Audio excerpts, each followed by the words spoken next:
obviously, I don't know if you can see, I have a TARDIS behind me with a little 11 next to him. Oh, right. But I Yeah. am a Okay. huge Doctor Who fan and Sherlock fan because Sue gave me a little bit of grief for that in the other room.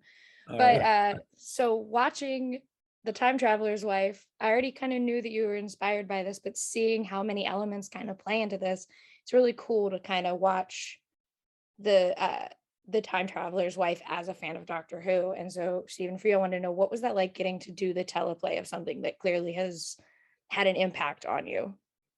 Well, I was extremely excited. I mean, when the from the moment I read it all those years ago in 2005, I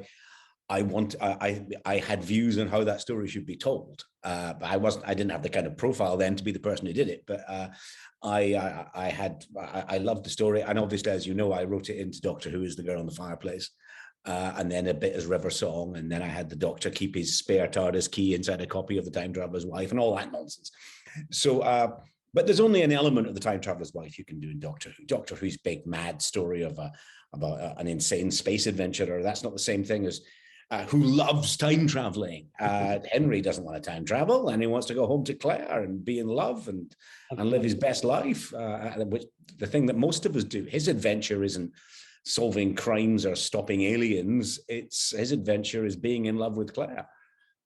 So it's a very different experience, very different thing to do. It's not at all like writing Doctor Who. I mean, very, very different for anything I've written, actually. It's probably got more in common with something like Coupling than it does with any science fiction.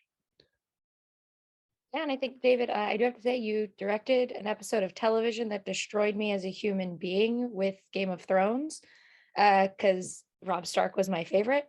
But this show is like very, again, different from what we have seen from you before, because it is, while a science fiction show, still is very kind of contained and all about romance and loss and very personal. And so, how is that kind of transition and like bringing this to life through your direction?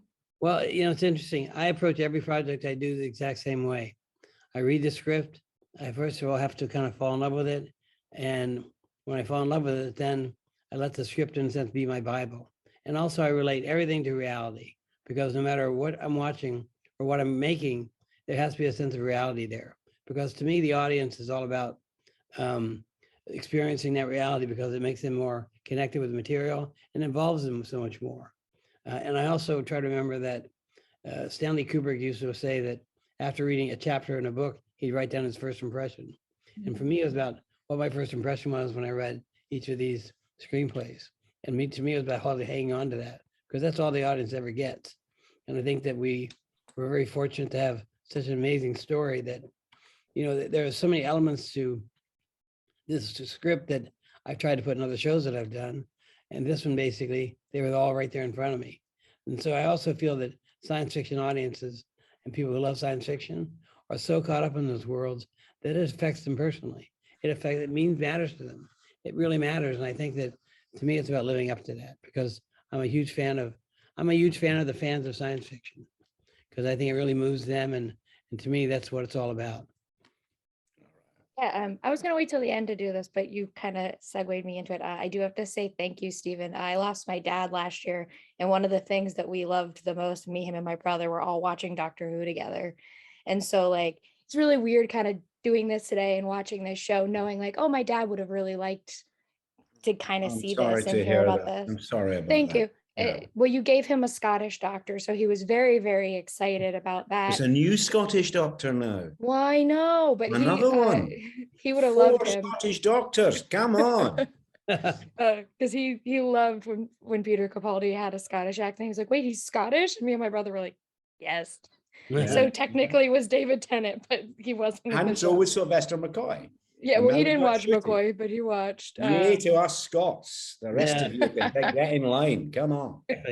I know, but what's really fun about this show is like you would think on paper that it's a very sad story, but you've made Henry so kind of in his own way jaded, but I guess smart ass way is the best way to say it, because he's funny in these very heartbreakingly sad moments.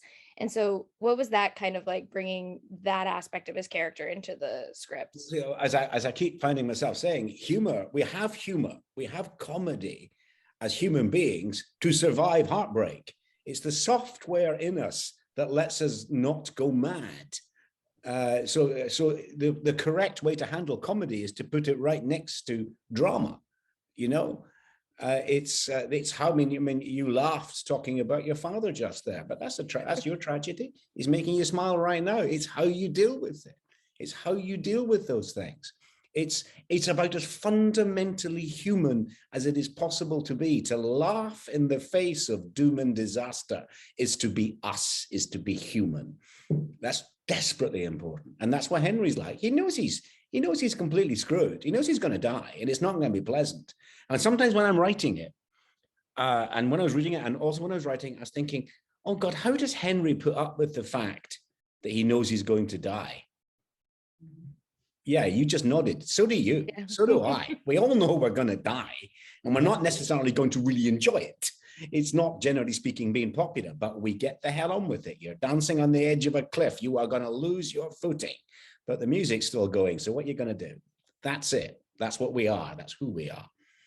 Well, it's interesting. I have something similar to you, my dear, that I'm a hopeless romantic, and I've always wanted to do this story. And my wife passed away of pancreatic cancer about 3 years ago. And when I read the script, I kind of said, this is the story that I sure hope there's TVs in heaven, because I think this angel would love it. So that's something that really is special to me, is how much it affected me in that respect. Yeah, and I think it's fascinating. And like, I'll be honest, one of the characters that kind of helped me be brave in the sense when he was dying was Clara Oswald, because I just kept repeating, let me be brave, to myself. And so watching this show and seeing those themes kind of also reflected, but in Henry and how he knows what's going on, was really special. And I liked the dynamic of the show as a whole. And so kind of for a last question for you both, what do you hope audiences take away from the Time Traveler's Wife when they see it? Well, I always answer the desire to watch next week, but that's but what I think is the story of the Time Traveler's Wife tells you one thing. It tells you that love means loss. Love means loss. If you love, you will lose, but that's no reason not to love. Yes, and also too, it's a situation in which, after the world we've lived in the last couple of years, with respect to COVID and being apart, being separate, and being on one's own, I think this is going to open the door for people to actually fall in love again, because we all again need that. And I think that it's a situation where people are going to take away from this each week and feel sorrow and sadness, but they will be laughing and feeling that as well, because I believe in, if it's funny, make it funny, and if it's serious and dramatic and romantic, go for it. Don't self-edit oneself. So to me, this script is such a wonderful balance of all those characteristics. As I say, a piano has 88 keys. This show hits there every note. Yeah, thank you guys so much. I really appreciated talking to you. And again, thank you for your work. Thank you so